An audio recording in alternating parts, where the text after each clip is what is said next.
मेरा नाम सिद्रा मुर्तज़ा है। अली रज़ा मेरे भाई हैं और 9 मई से वो मिलिट्री की कस्टडी में है। मिलिट्री की कस्टडी में तो नहीं कह सकती, पहले थाने में थे, उसके बाद जेल में और उसके बाद एटीसी ने उन्हें मिलिट्री की कस्टडी में दे दिया था। एटीसी ने कहा था कि एटीसी ने जब इनको कस्टडी में दिया था तो उसके बाद इनके फ़ौरन ट्रायल शुरू हो गए थे।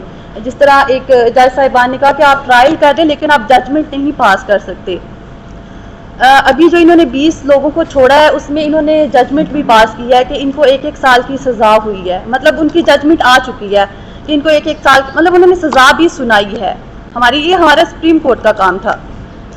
आज की हेयरिंग की बात की जाए तो हमें आज की हेयरिंग से कुछ हाई होप्स थी, क्योंकि इन्होंने कुछ लिस्ट फ्राहम करनी थी आज जज साहिबान को कि जिन लोगों को 3 साल या 3 साल दी जाएगी, लेकिन आज वो नहीं हुआ। आज फिर से वही लार्जर बेंच वाला मसला, वही इशू उठाया गया जिस तरह पहले वाली हेयरिंग्स में हो चुका है। ये समझते हैं कि 9 मई इतना सीरियस इशू है तो फिर ये लार्जर बेंच बनाएं या फिर ये फुल बेंच बनाएं।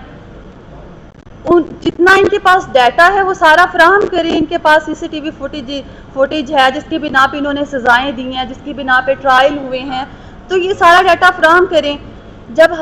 जब काजी फायज ईसा साहब ने एपीएस हमले का फैसला सुनाया था और कहा था कि हमारी सिविल अदालतें मौजूद हैं और एटीसी इनको सजाएं देगी, वो दहशतगर्द थे।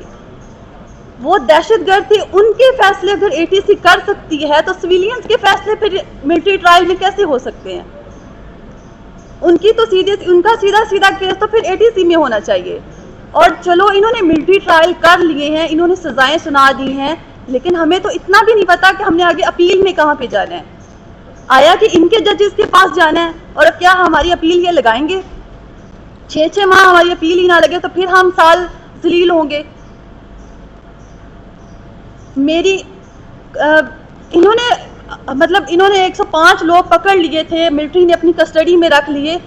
ईद का मौका था, आर्मी चीफ साहब एक दफा उन बच्चों के पास जाते तो सही, उनको देखते, वो दहशतगर्द लगते हैं इनको।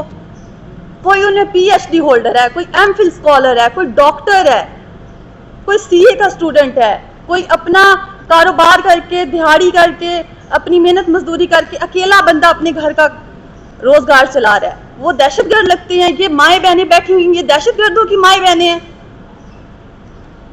खुदा के लिए आर्मी चीफ साहब से मेरी एक ही अपील है कि वो उन बच्चों से जाके मिलें, उनसे पूछें, उनके चेहरों से लगता है वो आज भी इतने मुहिब्बे वतन है। 10 माह उन लोगों ने मिलिट्री कस्टडी में गुजारे, वो आज भी इतने मुहिब्बे वतन है।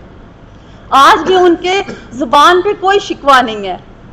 आज भी वो यही समझते हैं कि एक मिसअंडरस्टैंडिंग है जिसे सॉल्व होना चाहिए। खुदारा अपने सिविलियंस पे रहम करें। हम दहशतगर्द नहीं हैं, हमारे ऊपर ये ना थोपें। दहशतगर्द एक बहुत बड़ा लफ्ज है, ये गाली है। इस मुल्क में इसकी कोई गुंजाइश नहीं है, जमहूरियत में दहशतगर्दी की कोई गुंजाइश नहीं है। हर पार्टी इसके खिलाफ बोलती है, पीटीआई भी इसके खिलाफ बोलती रही है। हमारा कसूर सिर्फ इतना है, हमारे उन भाइयों का, उन बच्चों का, उन बुजुर्गों का इतना कसूर था कि वो उस दिन सिर्फ पुरअमन एहतजाज के लिए निकले थे, जो इस मुल्क का कानून हमें इजाजत देता है।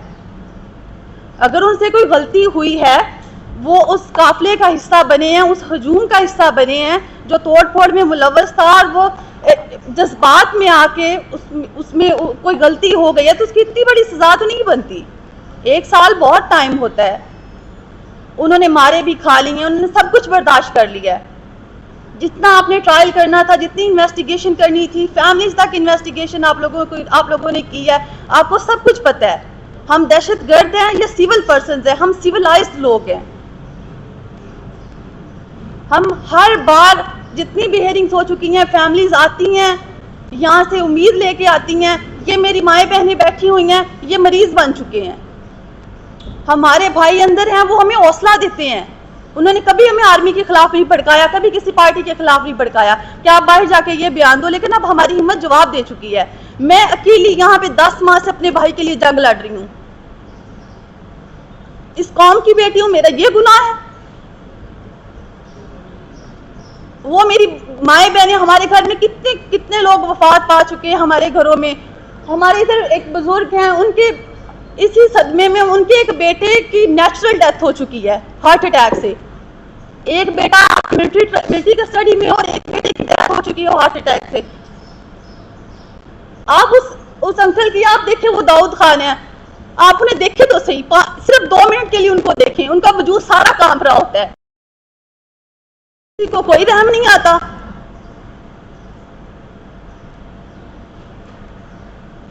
ہم صرف اپیل کر سکتے ہیں، ہمارا کوئی شکوہ نہیں ہے. انہوں نے 9 مئی کی انویسٹیگیشن کروانی ہے نہیں کروانی ہے، ہمارا اس سے کوئی لینا دینا نہیں ہے. ہمارے بچوں کو فری کیا جائے، ان کی کوئی سزا بنتی ہے، ان کو طریقے سے سول کورٹ میں پیش کیا جائے. ہر ماہ ہم دھکے کھاتے ہیں، ہر ماہ ہم دھکے کھاتے ہیں. ہمارے بچوں کو ہمارے سامنے لایا جاتا ہے، ہاتھ گڑیاں ان کو لگی ہوتی ہیں، ان کے منہ پہ کالے کپڑے چڑھائے ہوتے ہیں.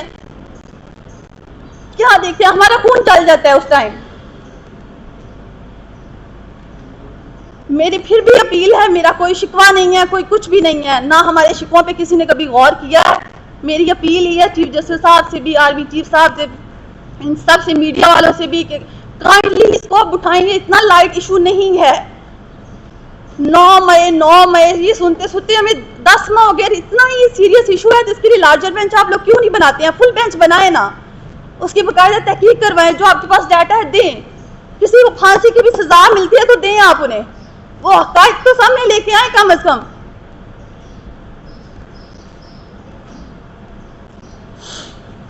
Thank you.